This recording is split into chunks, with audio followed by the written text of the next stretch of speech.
Bismillahirrahmanirrahim. Alhamdulillah nahmaduhu wa nasta'inuhu wa nastaghfiruh wa na'udzu billahi min shururi anfusina wa min sayyiati a'malina. May yahdihillahu fala mudilla lahu wa may yudlil fala hadiya lahu. Asyhadu an la ilaha illallah wahdahu la syarika lah wa asyhadu anna Muhammadan abduhu wa rasuluh la nabiyya ba'dah.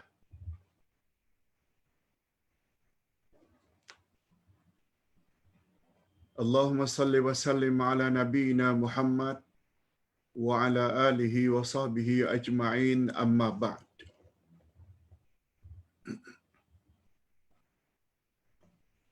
Hadirin dan hadirat serta para pemirsa yang saya hormati, Assalamualaikum warahmatullahi wabarakatuh. Alhamdulillah, kita bersyukur kehadirat Allah Azza wa Jalla. Berkat taufiknya kita dapat meneruskan lagi majlis ilmu kita dengan pelajaran akidah Ahlus Sunnah wal Jamaah jilid 2.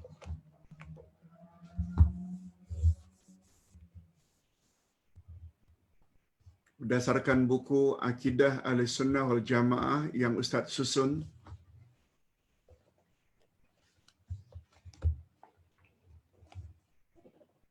Yaitu tentang Allah Maha Tinggi. Allah Maha Tinggi. Sebenarnya topik ini telah Ustaz sentuh minggu lalu.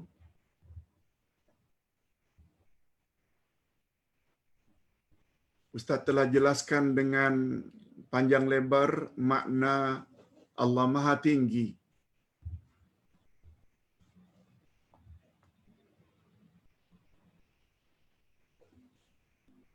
Sebenarnya pelajaran kita pada hari ini adalah sebenarnya bab kebersamaan Allah dengan makhluk. Tapi tak mengapa. Karena topik Allah Maha Tinggi ini sangat penting. Sangat penting. Ketinggian Allah pula terbagi dua. Kita ulang sekali lagi, karena ini sangat penting.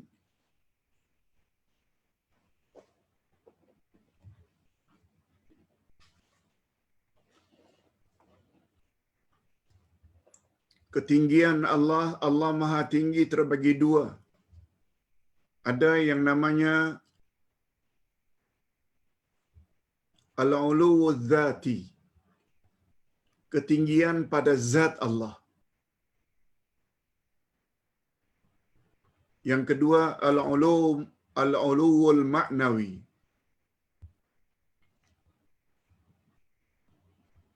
Yaitu ketinggian pada maknawi. Pada makna.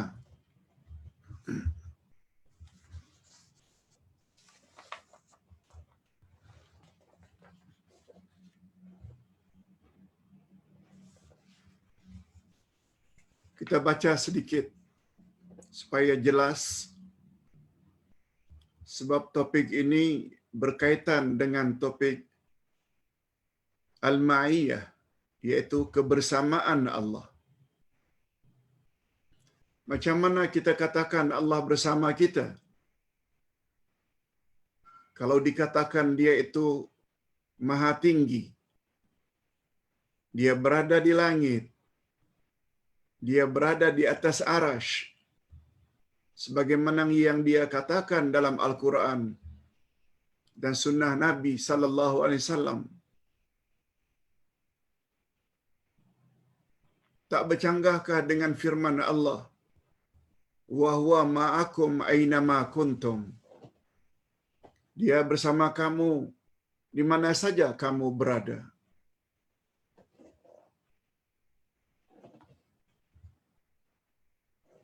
untuk mendudukkan perkara yang sebenar dan tidak salah faham, Ustaz ulang sekali lagi. Ketinggian Allah ada dua jenis. Lihat muka surat 244. Pertama namanya Al-Uluwul Ma'nawi. Al-Uluwul Ma'nawi.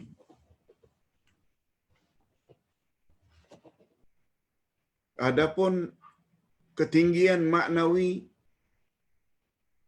sifat ini sabit bagi Allah dengan ijma' ahli kiblat. Ahli kiblat maknanya umat Islam.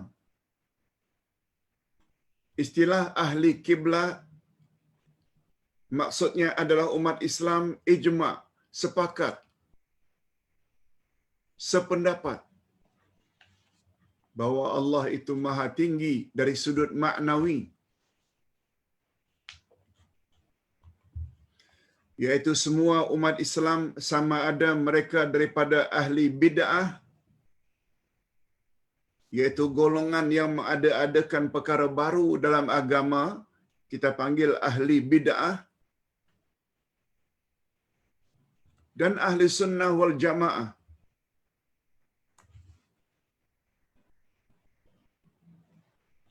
Golongan yang berpegang teguh dengan ajaran Nabi Muhammad sallallahu alaihi wasallam dan para sahabat.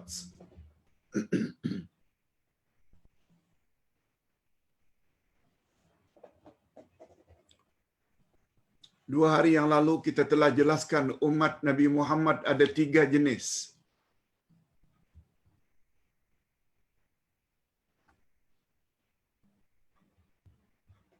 Semua manusia tak kira apa latar belakangnya.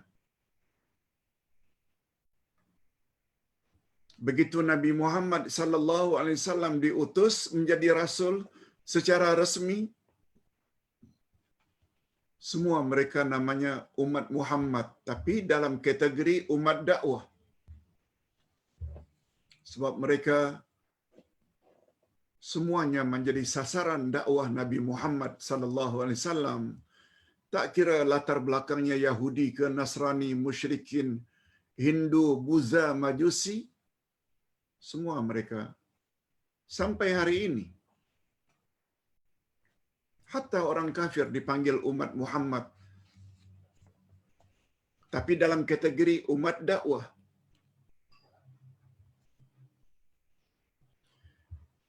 Sesiapa yang dengan rela hati memeluk agama Islam, ikut ajaran Nabi Muhammad sallallahu alaihi wasallam, mereka dipanggil dengan umat ijabah. Ijabah maknanya menjawab, memberi reaksi, memberi respon sehingga memeluk Islam. Umat yang kedua ini namanya umat ijabah. Tapi tidak semua umat ijabah itu selamat. Nabi Muhammad sallallahu alaihi wasallam menjelaskan.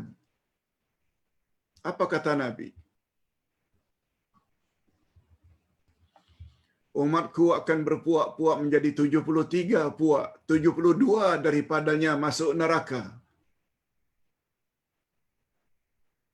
Ini pelajaran terakhir kita dari kitab jawaban tepat terhadap soalan kubur.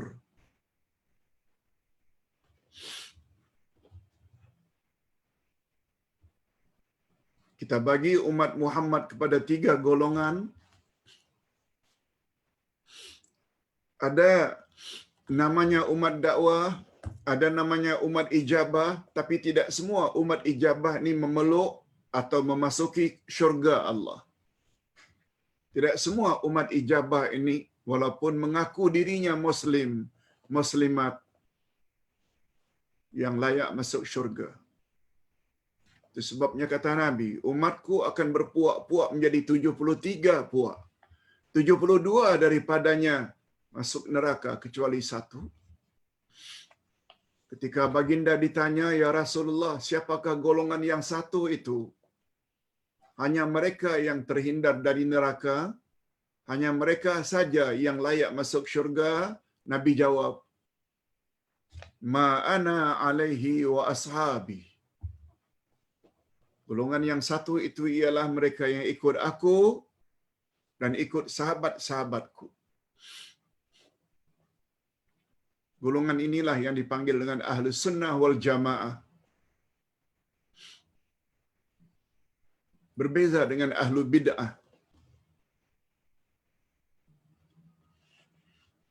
Golongan inilah yang dipanggil dengan umat ittiba'. Ittiba' maknanya mengikut Nabi Muhammad dan para sahabat. Mudah-mudahan kita semua termasuk ke dalam golongan yang satu ini. Jadi, dalam memperkatakan tentang ketinggian Allah, ketinggian pertama, ketinggian maknawi. Allah itu memang maha tinggi. Ini ternyata disepakati oleh umat Muhammad sallallahu alaihi wasallam. Apakah mereka ahli bid'ah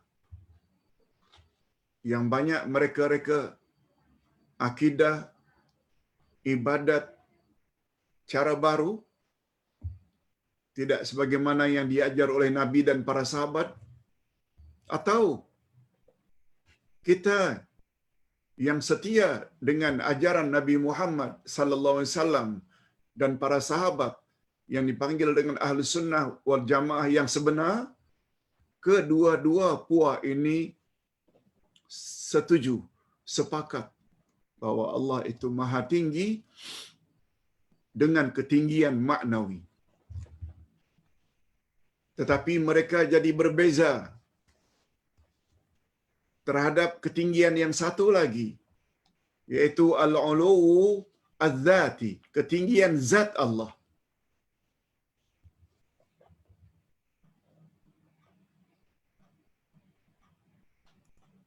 Jadi ketinggian maknawi tadi, semua mereka beriman bahwa Allah maha tinggi dengan ketinggian maknawi. Tidak ada yang mengingkari. Allah memang maha tinggi. Tidak ada yang boleh mengatasi Allah. Tapi dalam bab al-uluwu zati, ketinggian zat Allah, adapun tinggi zati maksudnya ialah Allah di langit. Ketinggian zati Allah di langit. Allah di atas arasy. Sifat ini hanya diisbatkan, ditetapkan, diyakini oleh ahlu sunnah wal jamaah.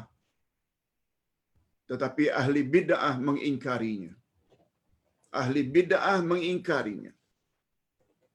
Kata mereka tidak. Kata mereka Allah tidak di langit. Tapi Allah di mana-mana.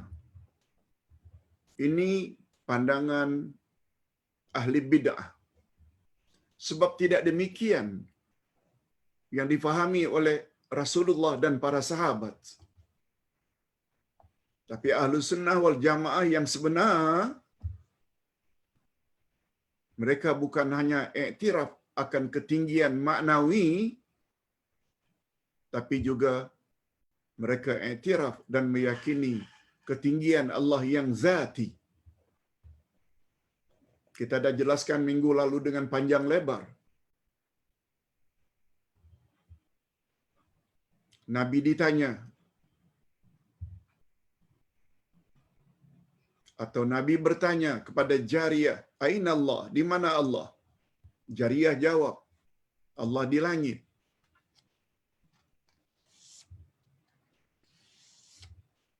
Rasulullah tidak melarang menjawab demikian, malah kata Nabi kepada majikannya, "A'tiqha fa innaha mu'minah." Kamu boleh memerdekakan hamba perempuanmu ini karena dia wanita yang beriman. Dalil lain minggu lalu,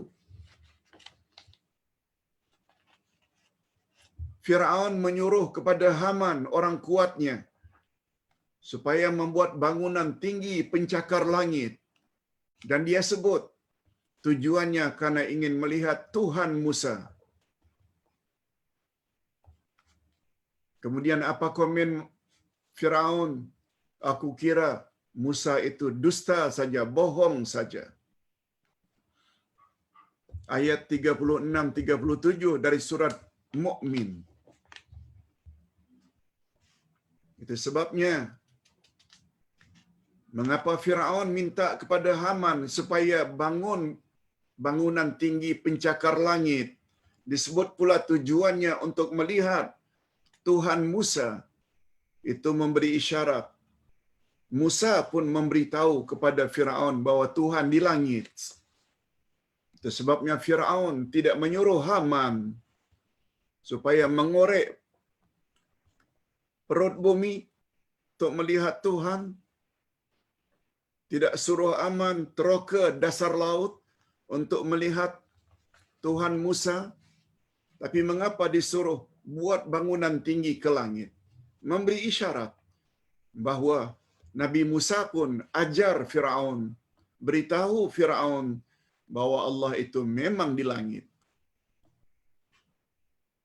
Itu sebabnya kata ulama akidah, sebagaimana komen dari Firaun bahwa Musa itu bohong saja mendakwa Tuhan di langit. Kata ulama akidah, siapa yang tidak percaya Tuhan di langit, akidahnya sama dengan akidah Firaun. Oh, berat. Ustaz sampaikan ini supaya kita faham.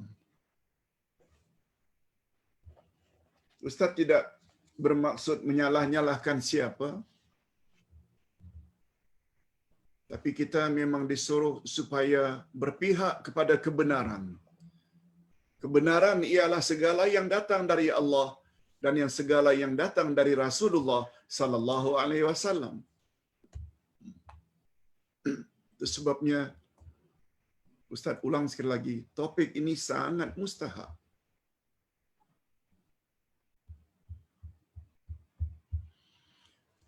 Hadirin dan hadirat serta para pemirsa yang saya hormati. Untuk lebih jelas lagi, apa beza Pak Ustaz antara tinggi maknawi dengan tinggi zati? Ustaz buat contoh supaya mudah difahami.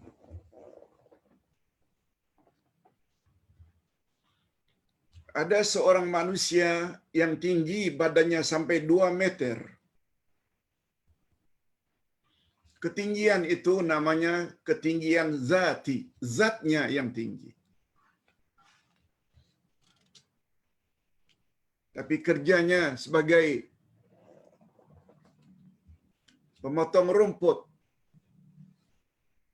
Badannya tinggi.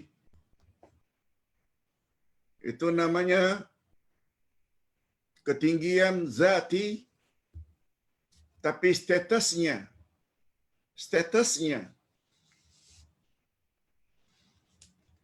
dia tidak ada pekerjaan tetap. Kalau ada pun pekerjaannya sebagai nelayan, penoreh getah, pemotong rumput. Dari sudut maknawi, dia rendah. Dari sudut zati, dia tinggi. Beza dengan seorang jenderal yang barangkali tidak setinggi sarjan, tidak setinggi kolonel, tapi dia jenderal. Kedudukan jenderal itu namanya kedudukan maknawi. Statusnya, walaupun badannya tidak setinggi kopral.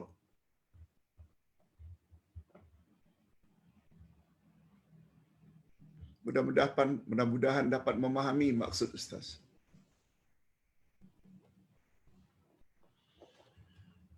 Allah Subhanahu wa taala menurut pahaman yang betul, pahaman Ahli Sunnah wal Jamaah sebagaimana yang diajar oleh Nabi sallallahu alaihi wasallam dan para sahabat. Kita yang berpahaman Ahli Sunnah wal Jamaah meyakini ketinggian Allah itu kedua-duanya. Status Allah, kalau boleh kita gunakan istilah itu, kedudukan Allah mengatasi segala-galanya. Sebab dia adalah Al-Khaliq, Maha Pencipta, Creator. Dialah pemberi segala-gala nikmat. Segala hajat kita dia yang supply.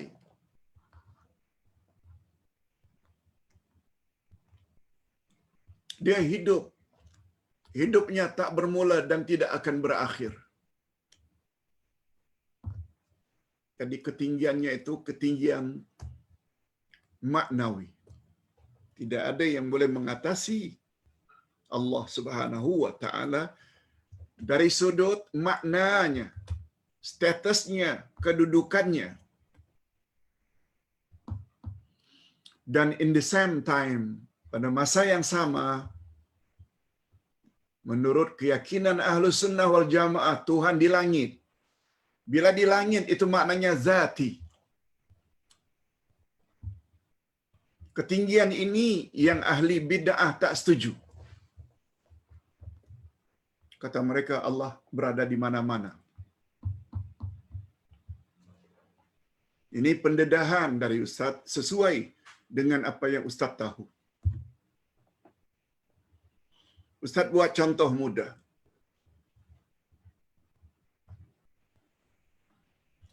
Ibu bapa kita masing-masing tinggi tak dalam anggapan kita, keyakinan kita? Tinggi tak? Dia sebagai penyebab. Ibu bapa sebagai penyebab kita zahir di atas muka bumi. Berjasa tak? Berjasa. Diberinya kita sejak kecil lagi susu, makan, minum, pakaian, tempat, pelajaran.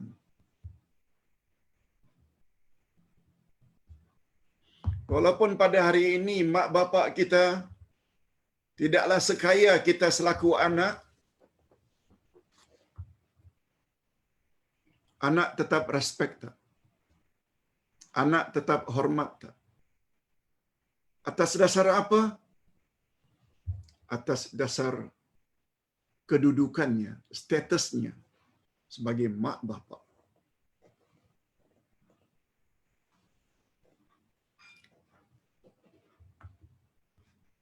Walaupun setelah lanjut usia, makan minumnya terpaksa disuap. Walaupun setelah lanjut usia, anak-anak yang berada support. Tapi kita tetap meletakkan kedudukan ibu bapa itu tinggi. Ketinggian itu tuh namanya ketinggian maknawi yang tak boleh dijual beli. Walau anaknya jenderal, walau anaknya presiden, walau anaknya itu menteri besar, walau anaknya itu perdana menteri, terhadap mak bapak kita tetap meletakkan dia lebih tinggi. Walaupun dia uzur. Ketinggian seperti itu tu namanya tinggi maknawi. Walaupun dari sudut jasad kita, zat kita, badan kita lebih sehat, mak bapak sudah mula bungkuk,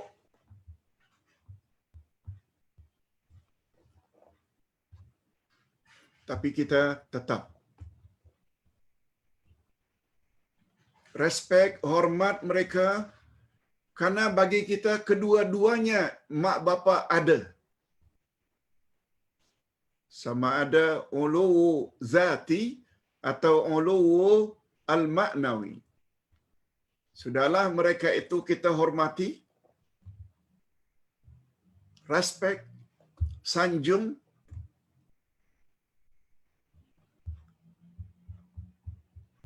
uluwu zati pula kita selaku anak lebih rela duduk di lantai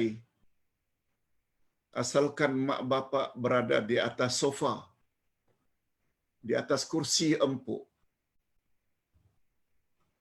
Kita tidak akan lakukan terbalik. Anak di atas sofa dengan angkat sebelah kaki, lalu mak bapak duduk di bawah. Minta maaf, anak kurang ajar namanya. Anak tidak beradab namanya. Okey, ndak buka minda. Ndak buka minda. Kalau demikian sikap kita terhadap mak bapak, tinggi dalam minda kita kedudukan mereka, sama ada zati atau maknawi, macam mana dengan Allah? Macam mana dengan Allah? Itu sebabnya Ahlus Sunnah wal Jamaah yakin bahwa Allah itu bukan setakat tinggi maknawi, tetapi pada masa yang sama juga tinggi zati. Bahwa dia di langit, bahwa dia di atas arash. Allah menyebut berkali-kali dalam Al-Quran, A'udzubillahi minasyaitanir rajim. Ar-Rahmanu 'alal 'arsy istawa. Allah yang Maha Pengasih berada di atas arasy-Nya. Sekedar nak memberitahu dalam bab tinggi maknawi dan tinggi zati, kita yang berpahaman Ahlus Sunnah wal Jamaah yang ikut Rasul dan para sahabat, yang ingin menjadi umat ittiba', mesti yakini terhadap kedua-duanya. Allah itu bukan hanya sekedar tinggi maknawi kedudukannya, tapi juga zat Allah itu berada tinggi, tidak ada yang boleh mengatasinya. Ingat peristiwa Isra Mi'raj. Nabi Muhammad sallallahu alaihi wasallam dijemput untuk menemui Allah di langit. Bukan di dasar laut, bukan di perut bumi, bukan di timur, di barat, di utara, di selatan, langit. Melalui langit pertama, 2, 3, 4, 5, 6, 7, diiringi oleh malaikat Jibril, penghulu semua malaikat, tapi sampai di Sidratul Muntaha, Jibril dah tak boleh ikut lagi. Nabi Muhammad pergi sendiri menghadap Allah Azza wa Jalla. Apa makna itu? Itu yang namanya tinggi zati. Langit dalam bahasa Arab maknanya di atas. Ini sudah diakui oleh bahasa Melayu. Mulut bahagian dalam yang di atas dipanggil langit-langit. Shilling yang rosak, kita selalu kadang-kadang rentangkan kain supaya menutup bahagian yang rosak. Namanya juga langit-langit. Orang tak pernah sebut yang langit itu di bawah, yang langit itu di atas, di depan, di belakang. No. Yang namanya langit di atas. Di mana kedudukan Allah mengatasi segala-galanya. Di atas arash Allah bersemayam dan tidak ada lagi makhluk di atas Allah. Itu namanya ketinggian zati. Mudah-mudahan para jemaah dapat memahami maksud Ustaz.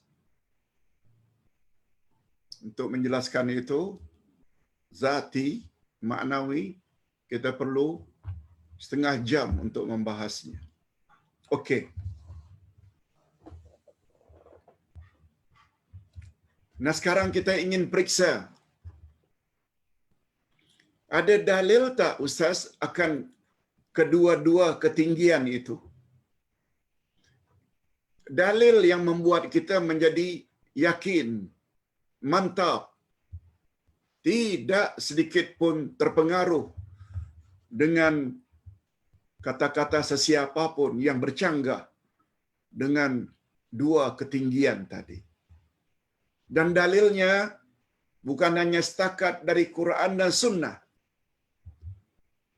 5 dalilnya.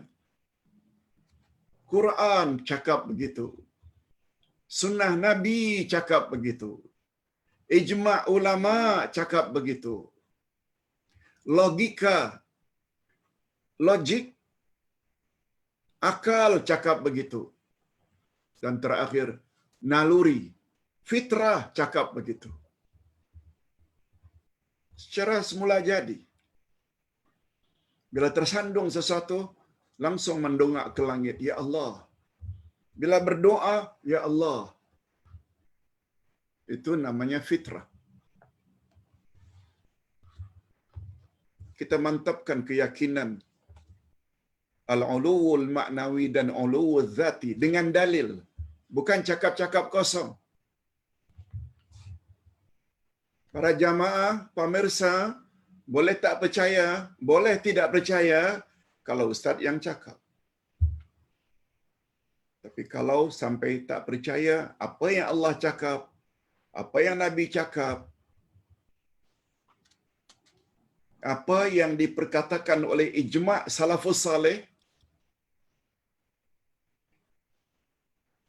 apa yang bercanggah dengan akal, apa yang bercanggah dengan naluri, itu maknanya manusia tersebut sangat teruk, sangat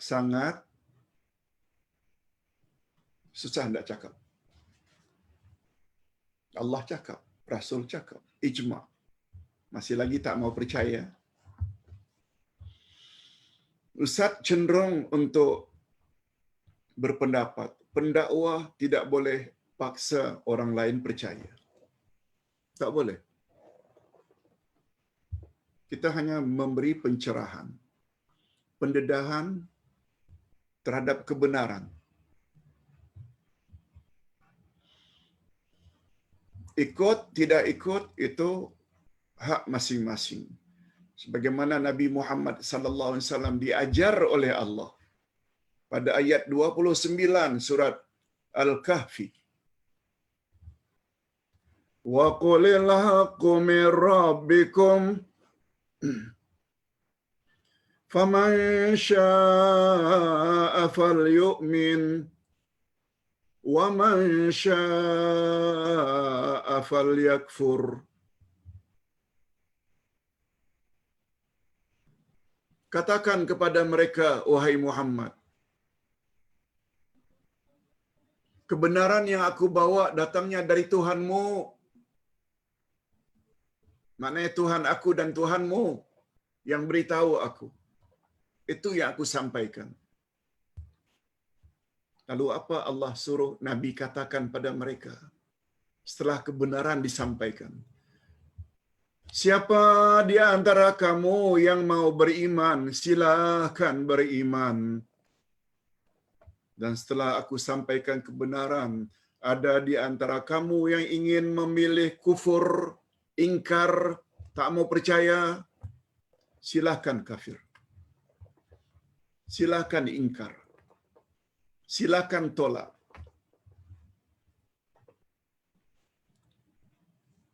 Tinggal pilih. Kalau pilih iman, yang untung kita juga. Bila memilih ingkar, menolak, yang rugi, disiksa, kita juga. Pendakwah tugasnya menyampaikan saja. Itu sebabnya Ustaz cenderung dengan istilah memberi pencerahan, bukan memaksa. Ustaz tahu, di antara yang dengar ini, ada yang tak setuju. Cuma Uday ingin ingatkan, tak setuju dengan Uday, no problem. Uday tidak maksum. Tapi tidak setuju dengan apa Allah kata, apa Rasul kata, ijma' para sahabat, itu bahaya. Ustaz ingin ajak para jamaah sekalian, mudah-mudahan mendapat taufik daripada Allah Azza wa Jalla. Ingat, hidayah Allah ada dua jenis. Lama kita dah bahas bab ini. Hidayah pertama dengan makna al-bayan wal irsyad, penjelasan dan bimbingan. Itu hidayah yang pertama.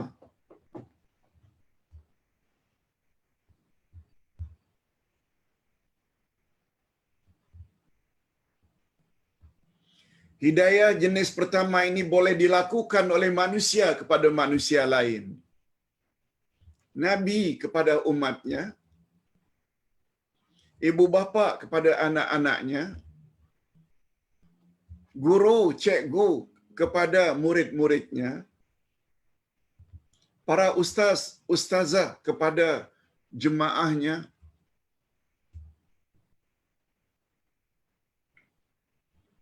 boleh kita lakukan. Dengan makna al-bayanu wal irsyad, memberi penjelasan dan bimbingan. Tetapi terhadap hidayah jenis kedua dengan makna taufik, membuka hati seseorang untuk menerima kebenaran, membuka hati seseorang untuk mengikuti kebenaran, itu urusan Allah. Nabi Nuh telah berusaha untuk mendidik anaknya, tapi ternyata dari 5 anaknya, dari 4 anaknya, Ham, Sam, Yafith, yang keempat ini Kanaan enggan. Kanaan enggan. Nabi Ibrahim memberi hidayah dalam makna pertama kepada kaumnya, tapi ternyatanya ayahnya Azar menolak ajaran Ibrahim.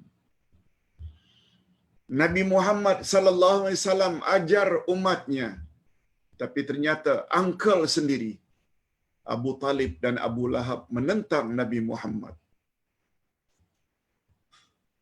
Bukan Nabi Muhammad tidak sampaikan hidayah, tapi tugas baginda hanya menyampaikan saja, bukan memaksa.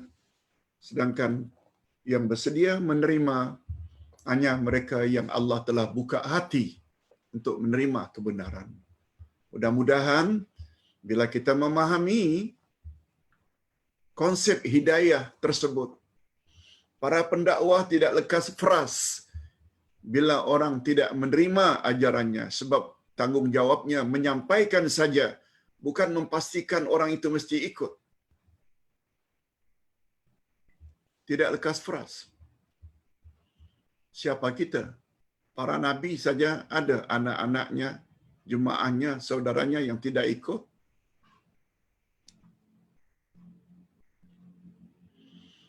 Namun demikian kita berdoa, mudah-mudahan Allah Subhanahu Wa Taala bagi setiap kita hidayah yang kedua, iaitu Allah buka hati kita menerima kebenaran. Amin ya rabbal alamin. Okey. Sekarang kita lihat dalil yang pertama dari Al-Quran. Ustaz bawa 5 istilah yang digunakan oleh Allah untuk menunjukkan dia itu maha tinggi zatnya. Coba tengok.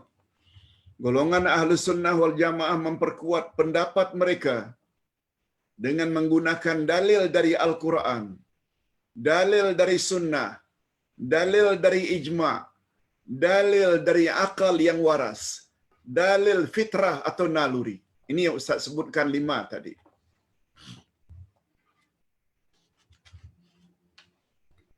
Takkan 1 dari 5 ini pun tak masuk. Itu dah melampau namanya. Bagi kita,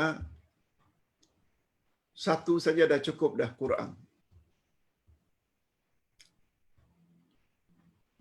Sebab Allah berfirman, "Dzalikal kitab la raiba fih."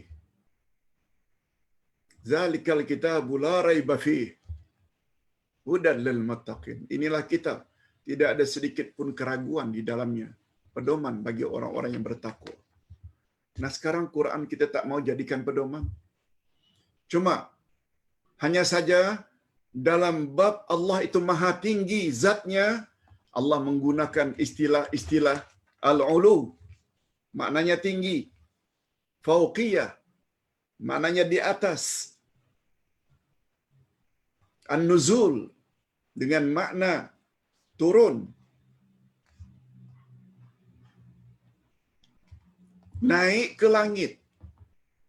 Amalan manusia yang baik-baik naik ke langit 2 kali dalam seminggu. Dan terakhir, kaunuhu fis sama, Allah di langit. Semuanya menunjukkan bahawa Allah itu di atas. Tak percaya? Lihat ayat ini. Allah berfirman pada penghujung ayatul kursi, wa huwal aliyyul azim. Dia Allah maha tinggi, lagi maha agung. Kita dah tahu dah. Allah yang cakap, dia itu Ali, maha tinggi. Allah yang cakap lagi, wa huwal qahiru fawqa ibadi. Dialah yang berkuasa di atas sekalian hamba-hambanya. Ada kata di atas, bukan di bawah. Sengaja Ustaz letak garis bawah itu. Atas itu. Fawqa. Allah berfirman lagi, inna nahnu nazzalna dzikra. Sesungguhnya kami turunkan az-zikr. Az-zikr itu maknanya Al-Quran. Diturunkan dari sisi Allah. Bila turun, maknanya Allah itu di mana? Mesti di atas. Mesti di langit. Ta'rujul malaikatu warruhu ilaihi. Malaikat dan Jibril naik menghadap Tuhannya. Naik menghadap Tuhannya. Ini belum lagi dari sudut kata Nabi, amal baik manusia naik ke langit 2 kali dalam seminggu. Hari Isnin dan hari Khamis. Naik lagi. Bukan turun. Naik maknanya mesti di atas. Dan dalam bahasa Arab, atas itu langit. Ini pertanyaan. Amintum man fis sama ay yakhsifa bikumul ard? Apakah kamu merasa aman terhadap Allah yang di langit, bahwa dia akan menjungkir balikkan bumi bersama kamu ketika hari kiamat? Ini baru sekelumit dalam Al-Quran menyebut dan dapat dijadikan dalil bahawa Allah itu di atas atau di langit. Okey. Kita berpindah sekarang dari sunnah Nabi sallallahu alaihi wasallam. Sunnah Nabi pula ada ucapan, ada perbuatan, ada takrir. Ustaz ulang sekali lagi bagi yang belum biasa dengar. Sunnah Nabi ialah perbuatan Nabi, ucapan Nabi, takrir Nabi, iaitu ketetapan Nabi. Sunnah itu paling kurang ada 3 cabangnya. Apa yang Nabi cakap, apa yang Nabi buat, dan apa yang Nabi tetapkan. Nah, sekarang tentang Allah itu di langit. Dari sudut ucapan Nabi. Apa kata Nabi? Menyuruh umatnya kita supaya baca ketika sujud. Subhana rabbiyal a'la wa bihamdi. Maha suci Allah yang maha tinggi. Kita disuruh oleh Nabi sebut. Subhana rabbiyal a'la. Wallahu fawqal arsy. Nabi bersabda, Allah di atas arasy. Hadis riwayat Tabarani. Nabi juga pernah declare tentang dirinya, ana aminun man fis sama. Aku adalah orang kepercayaan dari yang di langit. Nabi Muhammad adalah amin, orang kepercayaan dari yang di langit. Siapa yang di langit? Allah. Itu dari sudut ucapan, dari sudut perbuatan. Apa kata Nabi? Nabi ketika berpidato dalam haji wida atau haji wada, setelah berpidato Nabi angkat tangannya, Allahumma syahad. Ya Allah, persaksikanlah apa yang aku cakap ini. Tak lama kemudian baginda wafat. Nabi mengisyaratkan tangan ke atas. Bukan ke kiri, ke kanan, ke atas, ke depan, ke belakang. No, ke atas. Apa maknanya? Allahumma, ya Allah. Itu sebabnya umat manusia bila berdoa, semuanya mengangkat tangan ke arah ke atas. Sunnah takrir pula ketetapan Nabi, yaitu Nabi dengar seorang sahabat bercakap, Nabi tidak bantah. Yaitu pertanyaan Nabi kepada Jariyah, hamba perempuan, Aina Allah? Di mana Allah? Jariyah tersebut menjawab, Fis sama, Allah di langit. Ana man atau man ana? Siapa aku? Jariyah jawab, Anta Rasulullah. Cuba dengar apa komen Nabi terhadap jawaban tersebut. Ketika ditanya di mana Allah, dijawabnya Allah di langit. Ketika ditanya aku ni siapa, dijawabnya engkau Rasulullah. Apa komen Nabi? Apa respon Nabi? A'tiqha fa innaha mu'minah. Kamu, hei majikan, boleh merdekakan hamba-Mu ini sebab dia sungguh-sungguh wanita yang beriman. Oleh sebab itu, ingin dijadikan mukminah, jawabannya tidak boleh lain. Ketika ditanya di mana Allah, jawabnya Allah di langit.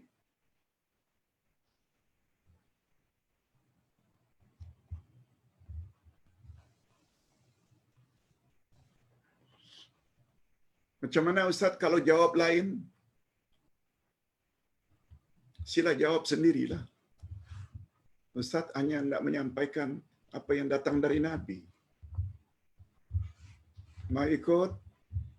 Silakan. Mau tolak? Silakan. Tanggung sendiri. Ustaz selesai tugas menyampaikan. Penjelasan. Jariyah adalah hamba sahaya perempuan, yaitu amah. Bukan orang yang hurrah, bukan orang yang merdeka dan tidak memiliki dirinya. Amah atau hamba, abdun, dirinya dimiliki oleh majikan, oleh tuannya. Dan biasanya jariyah tidak belajar, tidak masuk sekolah. Tapi jariyah faham di mana Allah. Cuma sayangnya, umat Islam hari ini lulusan universiti.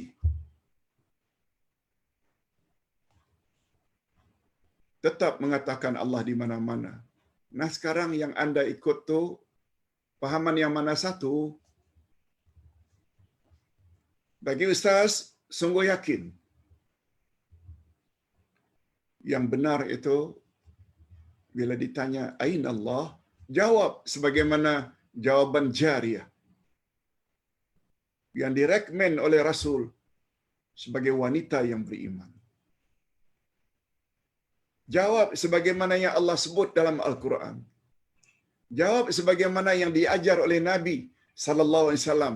Andai kata ingin dimasukkan ke dalam umat ijabah,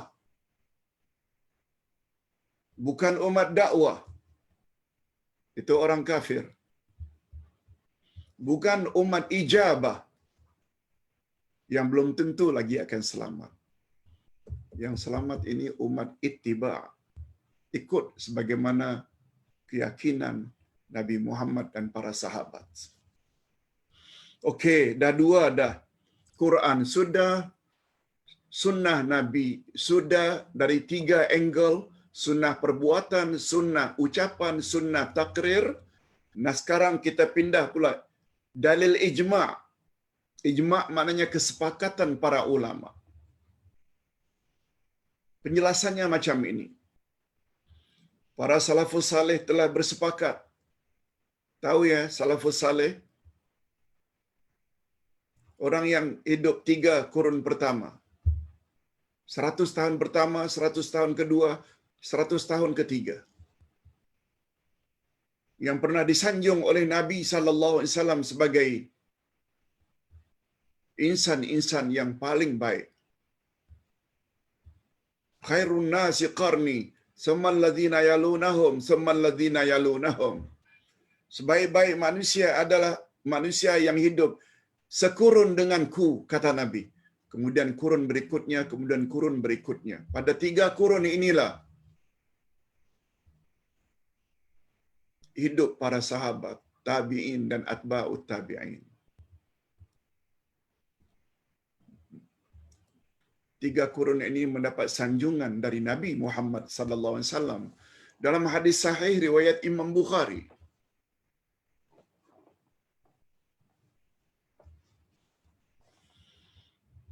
Nah, bila ditanya apa bukti ijma' atau kesepakatan mereka itu? Jawabnya, ini jawabnya. Ustaz siapkan dengan jawabnya sekali. Ayat-ayat Quran dan hadis-hadis Nabi sallallahu alaihi wasallam yang menyatakan ketinggian Allah dalam bentuk yang bermacam-macam, seperti dengan ucapan Allah Maha Tinggi. Tadi kita dah sebut. Allah di langit. Sesuatu, yaitu Quran, diturunkan dari sisinya. Ucapan yang baik dan amal saleh dinaikkan kepadanya. Semua kenyataan di dalam Al-Quran dan Sunnah tersebut tidak pernah dibantah oleh para sahabat. Tak ada seorang pun sahabat yang membantah. Ya Rasulullah, mengapa Tuhan kata Tuhan Allah itu di langit? Ya Rasulullah, mengapa Tuhan kata amal-amal saleh ini akan naik menghadap Allah? Mengapa Tuhan kata begitu? Tak ada seorang pun sahabat yang membantah apa yang tertera dalam Al-Quran dan Sunnah Nabi sallallahu alaihi wasallam. Hakikat ini menunjukkan secara tersirat wujudnya ijma' dan kesepakatan para sahabat.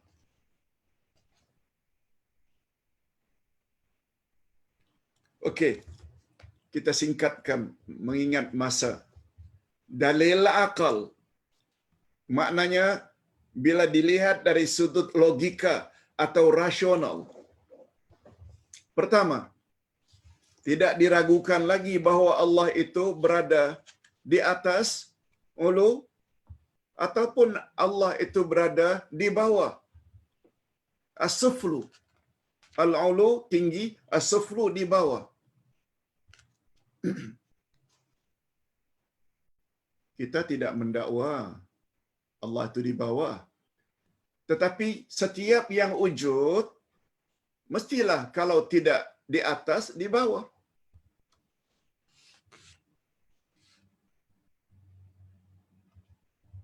Ikuti penjelasannya. Adapun terhadap dakwaan bahawa Allah itu di bawah, adalah dakwaan yang mustahil, impossible. Karena sifat itu sifat kekurangan. Semua kita tahu Allah itu maha sempurna. Apakah yang sempurna itu di bawah? Itu sebab dikatakan mustahil kalau Allah dikatakan di bawah. Jika benar dakwaan bahawa Allah itu di bawah, itu bermakna di atas Allah ada makhluk-makhluknya. Maknanya makhluknya lebih tinggi daripada Allah. Kalau kita mendakwa Allah di bawah. Ini juga bermakna Allah tidak memiliki ketinggian yang sempurna, al-uluwut tam. Juga tidak memiliki kekuasaan yang sempurna, as-sultanut tam. Juga tidak memiliki penguasaan yang sempurna, as-saytaratut tammah. Dan seterusnya, jika dakwaan bahwa Allah itu di bawah adalah mustahil, bila kita dah sepakat mengatakan Allah di bawah adalah mustahil, impossible, maka keyakinan bahwa Allah itu berada di atas adalah wajib. Fa idza kana suflu mustahilan, ini dalam bahasa Arab, kana al-'uluwu wajiban. Bila kita dah sependapat Allah itu di bawah adalah mustahil, impossible, automatically kita mesti yakini Allah itu di atas.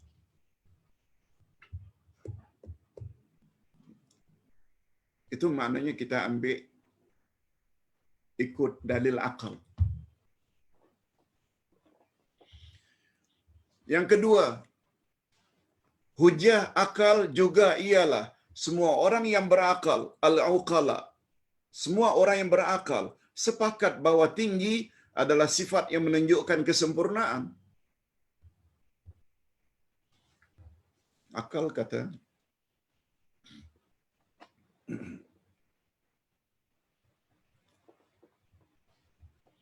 sifat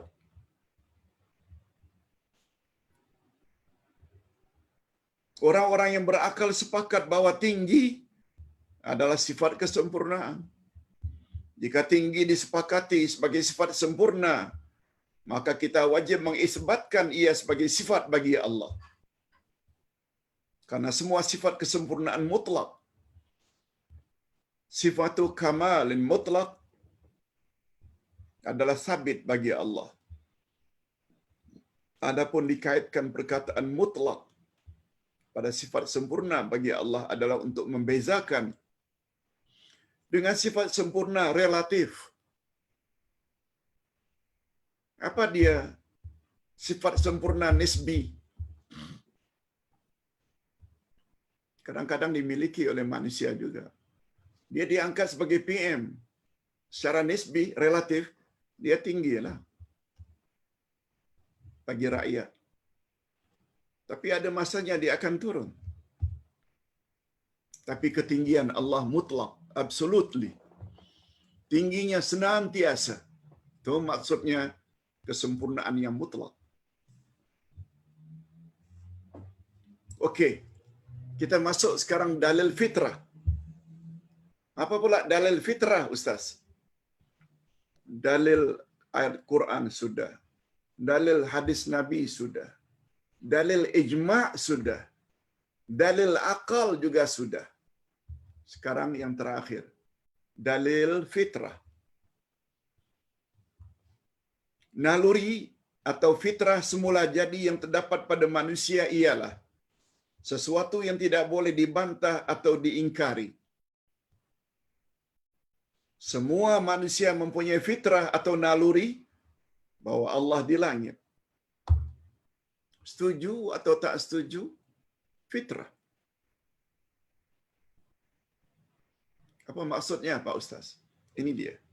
Oleh itu ketika mereka dikejutkan oleh sesuatu musibah yang mereka tidak mampu menolaknya, pasti mereka segera kembali kepada Allah untuk memohon bantuan. Oh my God. Ya Allah, kalau orang Islam. Ya Rabb. Langsung. Secara fitrah semula jadi. Hati mereka, wajah mereka, tangan mereka akan segera diarahkan ke atas langit. Walaupun mereka dari golongan ahli bid'ah. Ahli bid'ah yang mengatakan Tuhan di mana-mana. Begini juga. Tak pernah mereka ahli bid'ah berdoa. Berdoalah macam itu. Karena awak kata Allah di mana-mana. Tetap di sini. Ke atas. Apa maknanya itu? Mereka tetap tidak akan menghadapkan hati, muka, tangan ke arah bumi. Tak. Inilah fitrah atau naluri yang tidak mungkin boleh diingkari oleh sesiapa pun.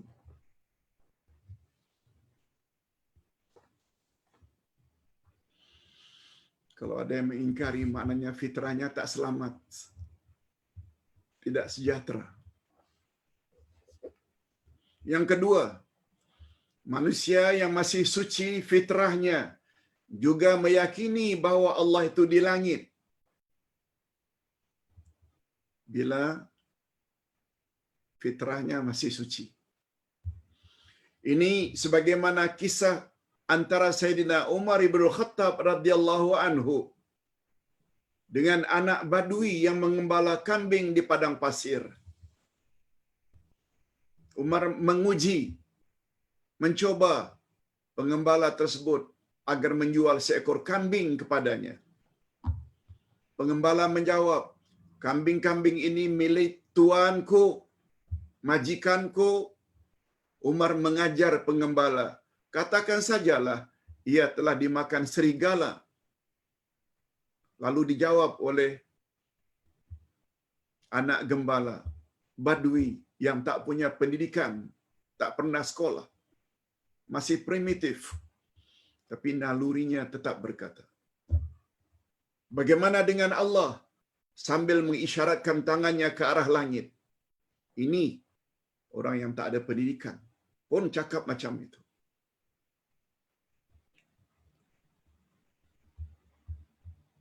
Ini tidak buka minda yang selama ini tertutup. Ustaz cuba tidak buka minda. Fikir. Yang ketiga, dari sudut fitrah, hatta binatang pun mengakui bahwa Allah di langit.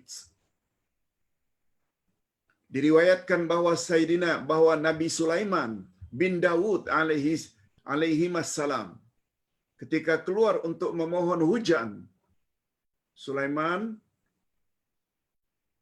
keluar untuk memohon hujan, istisqa. Tiba-tiba beliau menemui seekor semut yang sedang terlentang sambil mengangkat tangannya ke atas ke arah langit. Semut yang jalannya macam ini. Tiba-tiba Nabi Sulaiman melihat ada semut yang terlentang. Bila dah terlentang, belakangnya di bumi, tangan-tangannya itu menghadap ke atas. Sulaiman punya kelebihan yang tak ada pada nabi lain, boleh faham bahasa binatang. Semua kita tahu.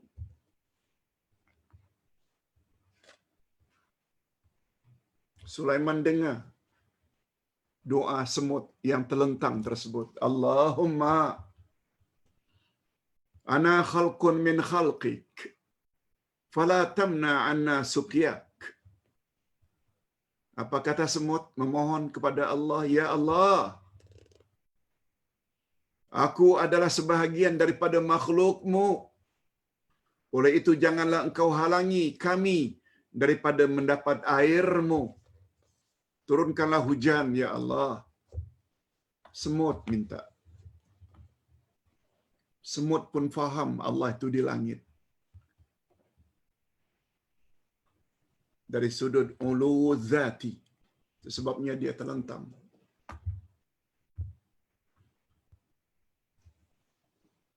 Maknanya siapa yang tak percaya Allah di langit, tak tahu.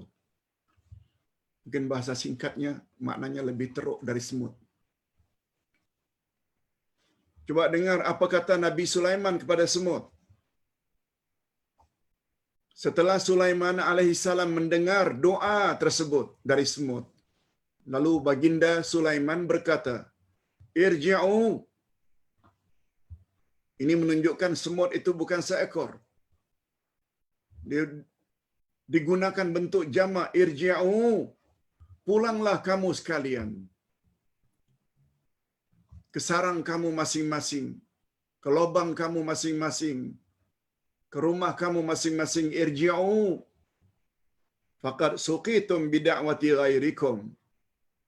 Sesungguhnya kamu akan mendapat air melalui doa makhluk yang lain, yaitu melalui doa manusia. Ini adalah fitrah. Kalau untuk binatang disebut dengan insting.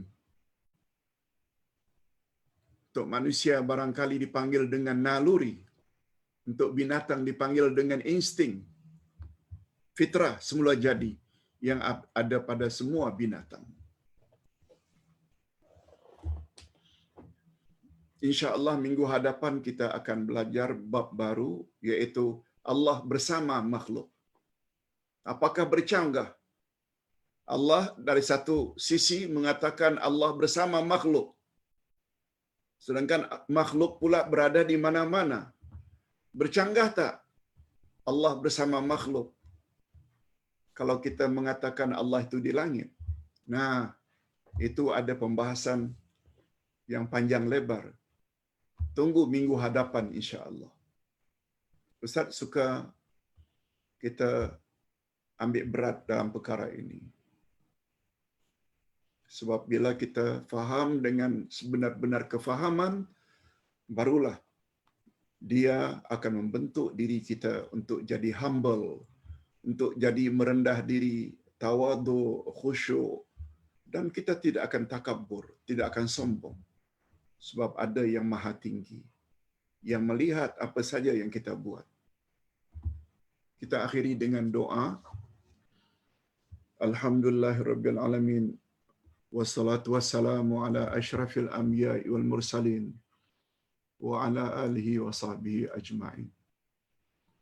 Ya Allah, ya Tuhan kami telah mendengar sifat-Mu yang maha tinggi.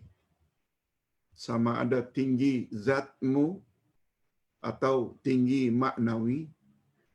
Kami dah faham ya Allah, berdasarkan penjelasan yang dikuatkan dengan ayat-ayat Quran dan hadis-hadis Nabi-Mu yang sahih, ijma' ulama, menurut akal dan menurut fitrah.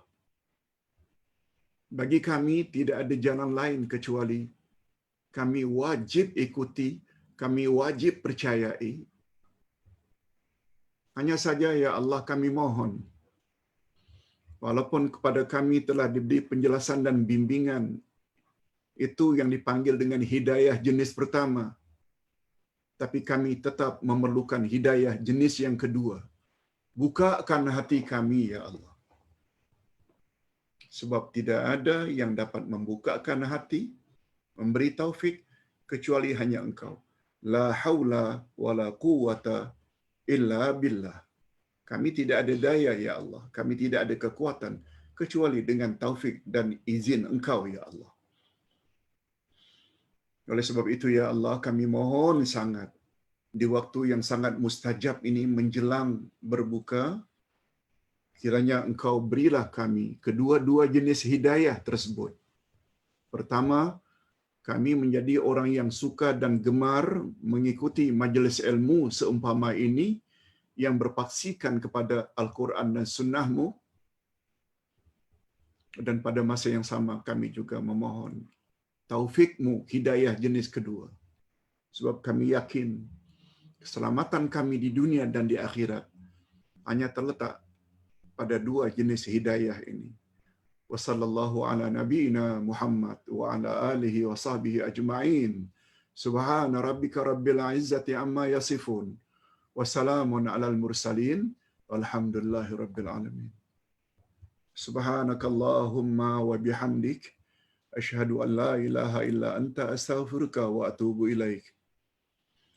Wassalamualaikum warahmatullahi wabarakatuh.